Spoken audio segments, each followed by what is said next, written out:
What I think about books. I love books. I love to read.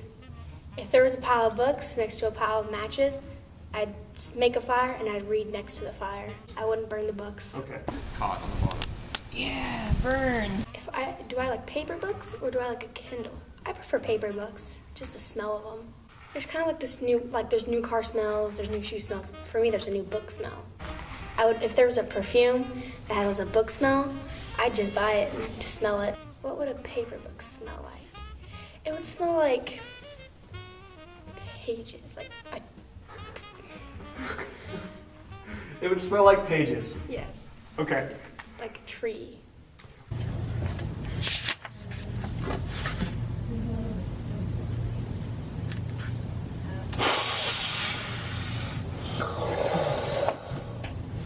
Ooh, what is the worst book I've ever read? It was this children's book I was reading to a kid I was babysitting. It was the most pointless book ever. It was really pointless because, to them, they loved it. But to me, I have, a bigger, capacity and I understand more stuff. And it's just how do kids like this? It's so boring. There's nothing to it. What was happening in the story was this crayon, it's like this book, this crayon was trying to find someplace. A crayon? Like a marker? Yes, there was a crayon. Trying to find something, trying to fix all this stuff. I don't remember the title of it, but it was the most pointless book ever. Probably burn the crayon. You probably burned the crayon? Yeah. Okay, touche. No, that's cruel. I would not burn the crayon alive.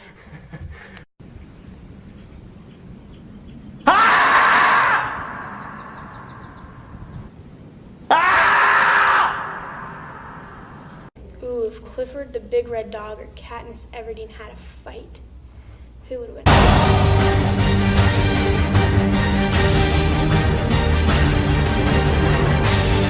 I'd say Katniss, because she could just go stand 100 feet away and shoot the dog, shoot Clifford.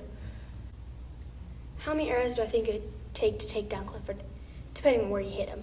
I'd say maybe 10 with her aim. Ooh, Harry Potter Wind up. versus Katniss Everdeen. Oh yeah, nail it, let it go, shoot it, nailed it. Harry Potter, just because I'm a very big Harry Potter fan. Ooh, Harry Potter versus Luke Skywalker.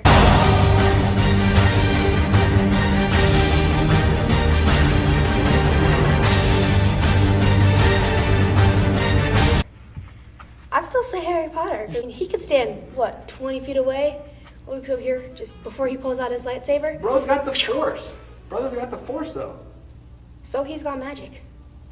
He can make a fire dragon that can just eat his head off. Harry Potter versus Jesus? Jesus. Good answer.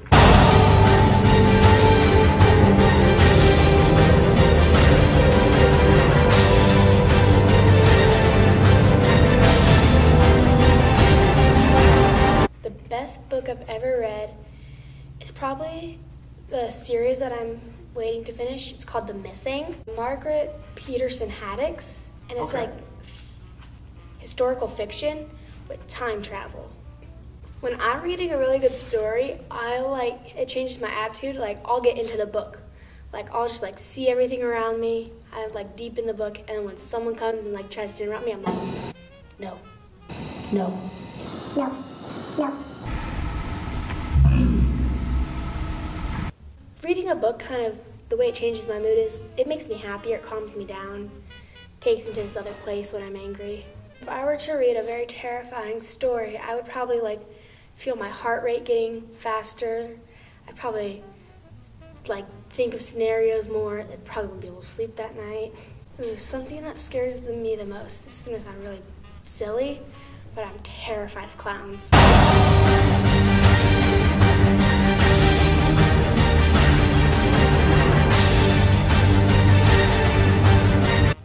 Experience Halloween. Girl Scout, trick-or-treating with my Girl Scout troop in Colorado. This friendly clown came outside and he's like, let me just go get the candy bucket. Comes out with a chainsaw. No! I was like, No! I couldn't move. I was like, That's not a real story. yes, that is. What we fill our minds with matters a lot because it's what our brain processes more. What we fill our minds with affects our attitude and the way we think and the way we treat people with. I think what it means to take our thoughts captive is trying to gain control of our thoughts and then just releasing them to God, letting Him take them captive, and just going along with what He says and just thinking better thoughts. I think Jesus wants us to be transformed mentally is so we can hear Him when He talks to us, and we can process what He says better and not be distracted by all the worldly things that's going on.